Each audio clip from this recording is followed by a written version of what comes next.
how to work out in Ramadan. Very popular question. It's the first few days of Ramadan. So let's tackle that. Welcome to the Healthy Muslim Show. So today I'm going to be covering how you can work out in Ramadan and the best approach to take, whether you're a beginner or you're someone who's just starting out.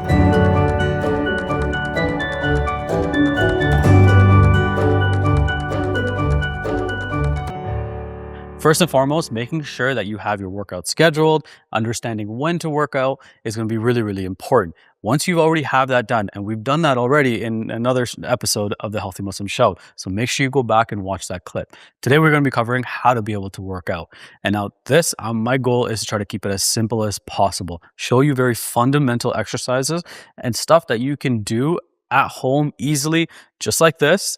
You don't need any fancy equipment. You don't need any special gyms. If you want to go to the gym, perfectly fine, but you can keep it as simple as possible. So that way you'll be able to be consistent and then you start to see results. So today we're going to cover 3 exercises. These exercises are going to be really, really important because it's something regardless of how advanced you are, or if you're just starting out, it's something that you can always focus on, you could always go back to, and there's always a progression and regression for every exercise that you do is really, really important to remember. But especially with these exercises, there's an easier way to do it and a harder way to do it.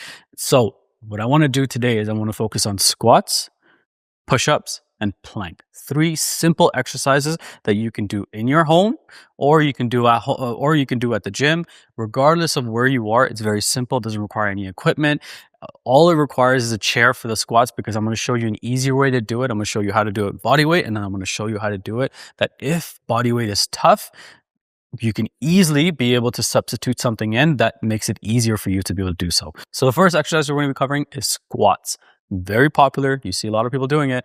Unfortunately, people are either afraid of it or they don't do it correctly. So what I want to do is show you very basic understanding so that way you're able to easily do it at home and feel comfortable at the same time. So first and foremost, most important thing is feet.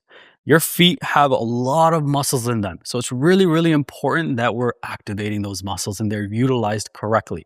From toes to heel, everything powered into the ground. Just like when we were kids and we would see, wet concrete anywhere, what's the first thing we want to do? We want to leave our handprint. We want to write our initials. We want to leave, but you'd have to be able to press into it in order for you to really leave an imprint. So same thing with this. We want to really power our feet into the ground. Now, when it comes to feet placement, feet shoulder width apart, for some people, it's going to change. Some people they're going to feel more comfortable going wider. Some are going to feel more comfortable coming in. For me, it's about shoulder width. And for the vast majority of people, it's going to be around there. Now, there's no one perfect way for everybody. And the reason why is because how our mobility has an impact. How our femur connects to our hip has an impact. So it's perfectly fine if your squat doesn't look identical to everybody else because it's not supposed to. And same thing with your feet. You don't need to have them be straight. You can turn them out as long as you're not doing this.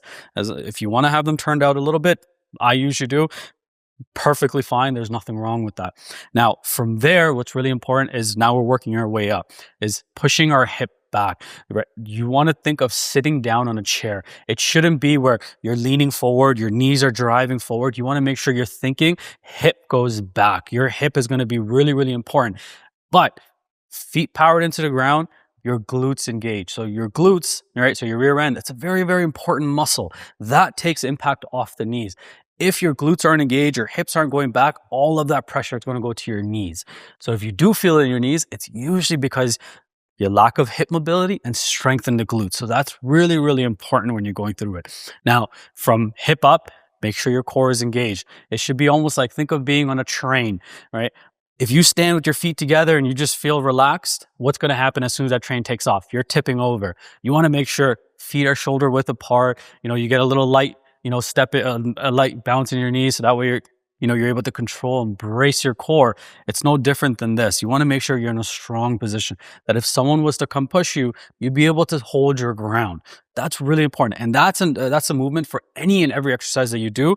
You're able to really hold your ground. Now from here, feet shoulder width, hip goes back, and then you come down and up.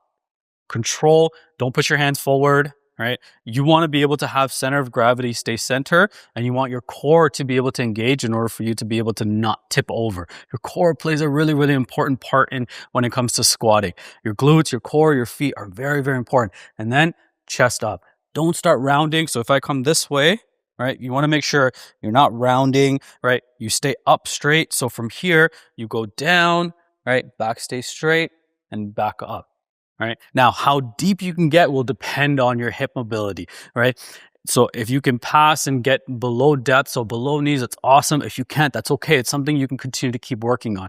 But if you start to feel it in your lower back, it's one of the biggest reasons why people feel it in their lower back is when they're on their way up, they start to hinge. They start to really drive back. So one thing that's really important is making sure that you're not hinging. You're pushing into the ground. Again, feet, everything into the ground, and then standing up. Again, glutes engage, core engage, and nice and strong. Always think strong when it comes to exercises and making sure that you're being able to stay strong. Now, if that's hard for you to do, this is perfectly fine. It doesn't matter where you start. All that matters is that you start. That's the only thing that matters. Easily you can use is a chair. Bring that forward, right? A nice little couch or chair. From here, same thing we're going to do, right? The positioning to start is going to be exactly the same. The vast majority of people I work with, I actually get them to start with seated squats. And the reason why I get them to start with seated squats is because it's a good way to be able to help activate your glutes, understand the positioning, but also not feel as vulnerable. You feel safe for being able to go through this exercise. So from here, again, feet powered into the ground, glutes engaged, everything else the same, but you're only putting 50% of your weight. So if you weigh 100 pounds, you're only putting 50 pounds. You weigh 200 pounds, you're only putting 100 pounds. You're not going to just thud and sit down. So from here, right, I'm close to it. I know where the chair is. From here, I come down, control only 50%. Again, squeeze, glutes engaged, legs, everything, power, stand. Come back down, control, come up, stand, right? So it's not, I'm not just here, I'm not just sitting down and then just coming back up, right? I'm controlling, right? Touch, and then back up, right? That's going to play a really important part in helping you stay strong. And for all you husbands out there, make sure you clean up because the wife's going to get really upset. So I'm going to put this back before she gets mad. All right, that's going to be really important. So even more important than the squats and exercise is going to be making sure you clean up. So that way, we don't want to get yelled at. Second exercise we're going to be doing is planks. Again, another popular exercise, something that's very easy to do, doesn't require any equipment. You can do it at home, gym, anywhere else. The one thing is, I want to make sure that you're doing it correctly. That way you're staying safe and you're actually reaping the benefits of it. It has a huge impact on your core, helps you stabilize, helps you stay strong, takes pressure off the lower back, can actually help with hip mobility. So one thing is going to be really important is making sure that you're following from what I'm telling you from the beginning to the end. Everyone can do this. This is something that whether you're a beginner or you're much more advanced, but it's really important to make sure you're following the right steps to help you get stronger and it's not detrimental. So from here, we're going to be going down into a plank. So from here, on your knees, use a mat. Now, this is something that, sometimes can bother people is, their elbows. So make sure you get a nice mat that's cushiony. What's really important is making sure that everything is in a nice straight line. You don't want to have your hips sinking down or your hip too high.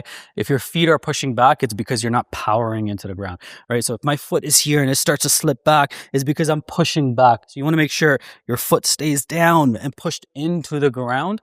You can wear shoes too. If you notice that, socks are a little bit harder, that's perfectly fine. Make sure you have a nice cushiony mat so your elbows have a little bit more comfort and you can feel a little bit more comfortable going through the positioning. From here, what's really important is when you're set up in this position, right? Nice straight line, right? You shouldn't be up. You shouldn't be down. Nice and controlled.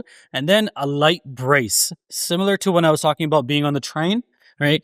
You want to make sure that when you're in that position, you shouldn't just be relaxed. You should engage your core a little bit. Same thing with your glutes. Your legs should be strong. So if someone came to push you in the plank position, they wouldn't be able to move you. So if you're here, right, you're nice and strong. So right now, my legs are engaged, right? My arms, shoulders, everything from elbow to shoulders in a nice straight line. It's not here. It's not down here, right? I'm controlling and you'll be able to hold this position. Also, talking while doing a plank is very difficult, regardless how advanced you are. So if I'm stuttering, I apologize. So that's really important in making sure you're able to hold that position. Nice straight line. So I'm going to show it one more time. So from here, right, nice straight line and then just hold. You can do this for time as well, which is great, right? You can set up a phone right in front of you and then you can set up easily, right? I have my watch, I can set my watch, and then from there, you're able to hold that position. All right, so give that a try. you'll notice a huge difference. This is great for doing, especially during Ramadan. Really helps, stabilize and strengthen the core as well. Third and final exercise I'm going to show you guys is a push-up, right? We did squats, we did planks, an upper body exercise, push-ups. Everyone does them. And unfortunately, the vast majority, especially guys, do them wrong. So I'm going to show you 2 different ways to be able to do it. It's going to be knee push-ups or conventional push-ups. Now, I'll start off with conventional push-ups. Very simple. But one thing that's really important, a straight line. Legs to head should be a nice straight line, similar to what we did with the plank. The position, your hip shouldn't be down, and your hip shouldn't be going up. Nice straight line. A push-up is technically a full body exercise. Yes, when it comes to pushing exercises, the primary muscles are going to be your chest, triceps, shoulders, right? Any pulling exercise requires your back.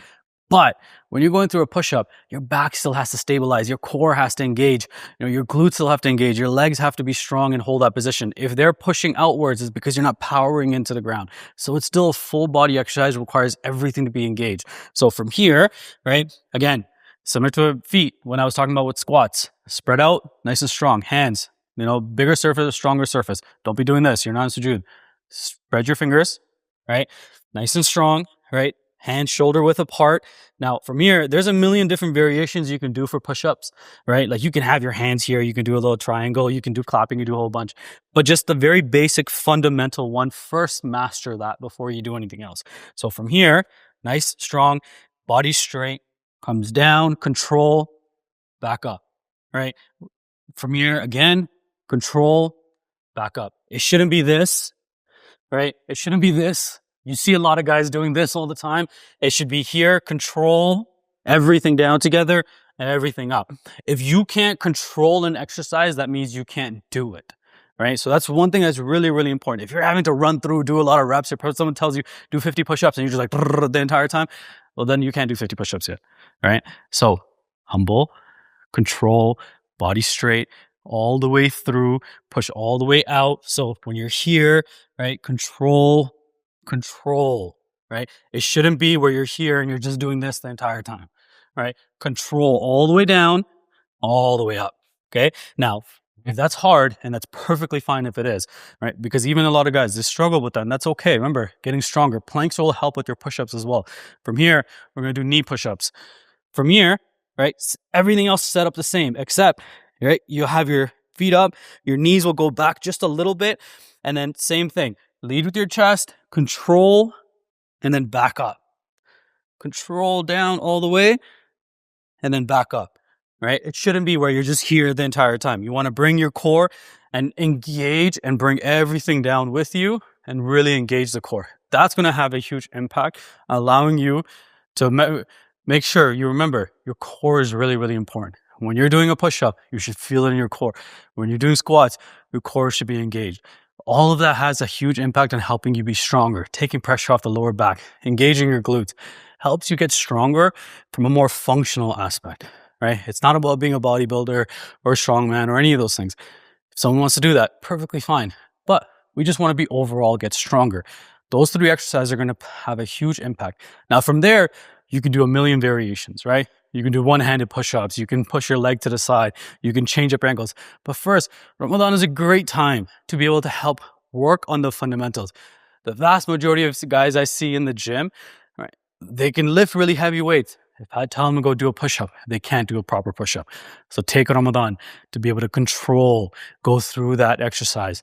And then you'll notice a huge difference on how much better you feel after Ramadan. So thank you for tuning in to this episode of the Healthy Muslim Show. Inshallah, you all benefited. If you have any questions, concerns, always feel free to reach out to me on social media, Stronger with Bilal. Website is thehealthymuslims.com. In the description below, you'll see a free guide on helping you have a healthier, more energized Ramadan. As always, Jazakallah khair for reaching out. Inshallah, see you on the next episode. Salam.